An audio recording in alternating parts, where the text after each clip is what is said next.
For the repair of the Alfa Laval EPC50 I/O board, the following procedures were necessary: replacement of various electronic components and general cleanup of the unit. For testing, we add a spare OP board to the unit and a 24-volt DC power supply.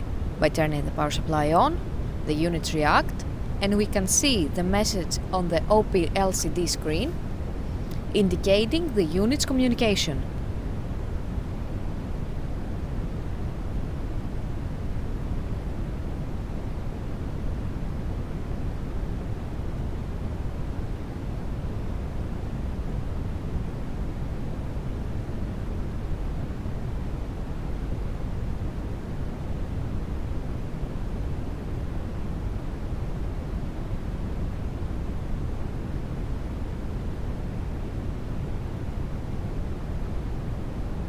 No further testing is possible due to lack of additional units.